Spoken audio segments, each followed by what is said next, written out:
नमस्कार. प्रशांत वर्तक यांच्या artistic world प्रवर्तक ह्या चॅनलवर आपल्या सगळ्यांचे पुन्हा एकदा मनापासून स्वागत. दर शुक्रवारप्रमाणे परवा आपला व्हिडिओ प्रदर्शित झाला आहेच, पण आज रविवार 24 डिसेंबर ह्या दिवशी एक नवीन पोस्ट प्रदर्शित करण्यास कारणही तसेच विशेष आहे. ही पोस्ट अशा एका महान कलाकाराला वंदन करून त्यांच्याप्रती असलेले आदरयुक्त प्रेम व्यक्त करण्यासाठी आहे. आज मी एका जादूगाराबद्दल लिहिणार आहे, पण हा जादूगार नेहमीसारखा टोपीतून ससा काढणे, पत्त्यांची जादू करणे असे हातचलाखीचे खेळ न करणारा. कारण त्याची जादू होती त्याच्या गळ्यात, आणि त्या जादूने तो गेली 60-70 वर्ष हजारो जणांना डोलायला लावत आहे, मंत्रमुग्ध करत आहे. या जादूगाराचे नाव मोहम्मद रफी.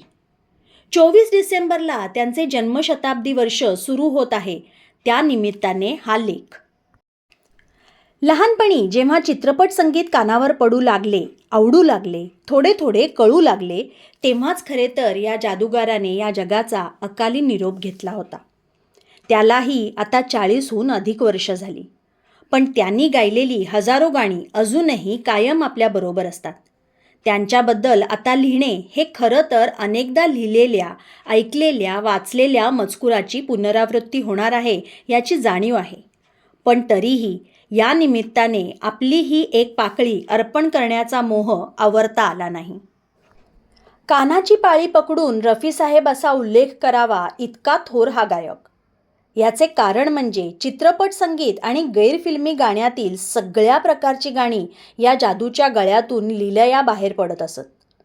शास्त्रीय संगीत, रागदारी, उपशास्त्रीय, गझल, भजन, भक्तिगीत, देशभक्तीपर, सुगम गीत, उडत्या चालींची गीते, प्रेमगीत, युगलगीत, दुःखी, कारुण्यपूर्ण आणि अगदी यॉडलिंगही, असा कोणताही प्रकार आणि त्याहून अधिक विविध भावभावना त्या गळ्यातून पूर्ण न्याय मिळून अगदी सहजतेने गायल्या जायच्या. दुसरे म्हणजे 3ही सप्तकात सहज फिरणारा त्यांचा आवाज. अनेक गाण्यात तो इतक्या पायऱ्या चढत जातो, पण कधीही चिरका होत नाही, फाटत नाही की कानांना खटकत नाही. आणखीन एक वैशिष्ट्य म्हणजे पडद्यावरील प्रसंगानुसार नटाचा स्वतःचा वाटेल अशा पद्धतीने आवाजात बदल करण्याचे त्यांचे कसब एकमेवाद्वितीय. जणू ते परकाया प्रवेशच करत असावेत. एकाच चित्रपटात ते गुरुदत्तलाही आवाज द्यायचे आणि जॉनी वॉकरलाही, आणि दोघांसाठीही तो योग्य वाटायचा. दिलीप कुमार, शम्मी कपूर यांना चपखल बसणारा आवाज. त्यांच्या लकबी वापरून नट झालेल्या विश्वजित, जॉय मुखर्जी, राजेंद्र कुमार यांच्यासाठीही सारख्याच प्रकारची गाणी असली तरी त्यांच्या व्यक्तित्वातील सूक्ष्म बदलही जाणवून देतो ही जादूच नाही का? बरे, रफी साहेबांचे स्वतःचे व्यक्तिमत्व इतके मृदू, साधे आणि निर्व्याज की त्यांची अनेक गाणी ऐकताना पुन्हा पुन्हा आश्चर्यचकित व्हायला होते. जशी शम्मी कपूरची धसमुसळी, राकट, बेफिकीर प्रतिमा तयार होण्यात रफी साहेबांचाच मुख्य वाटा होता. त्यांच्या जुन्या चित्रफिती बघताना मागे विविध प्रकारची गाणी लावली जात आहेत आणि रफी साहेब नुसते ओठ हलवत आहेत असे वाटते, इतकी सहजता. मग हा गळा मन तरपत हरी दर्शन को, नाचे मन मोरा मगन, गातो तर दुसरीकडे गोविंदा आला रे आला, सरजो तेरा चक्राय अशी धमालही करतो. मैंने शायद तुम्हें किंवा अपनी तो हर आह या गाण्यात सहज शांत असणारा आवाज, जाने क्या ढूंढती रहती है, गम उठाने के लिए भरी दुनिया में आखिर मध्ये इतका चढत जातो की ऐकतानाही दमछाक होते. हम काले है तो क्या हुआ, जान पहचान हो ही गाणी याच शांत हसऱ्या चेहऱ्याच्या माणसाने गायली आहेत यावर विश्वासच बसत नाही.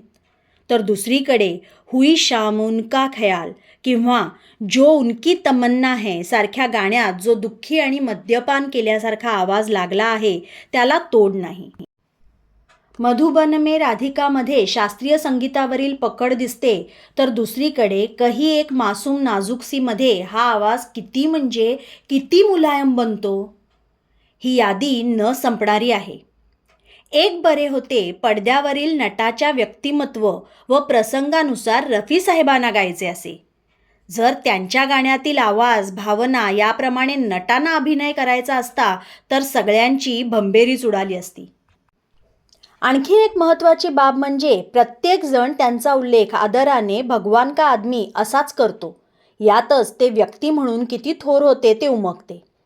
रोजचा नमाज व रियाज न चुकवणारे, नियमितपणे हज यात्रा करणारे रफी साहेब किती जणांच्या आयुष्यात मसीहा बनून आले असतील त्याची मोजदाद नाही.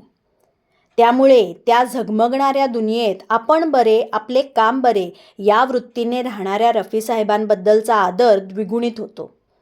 रफी साहेबांच्याच तुम मुझे यूं भुला ना पाओगे या गाण्याचे शब्द त्यांच्याच बाबतीत तंतोतंत लागू पडतात. पटलं ना? नमस्कार.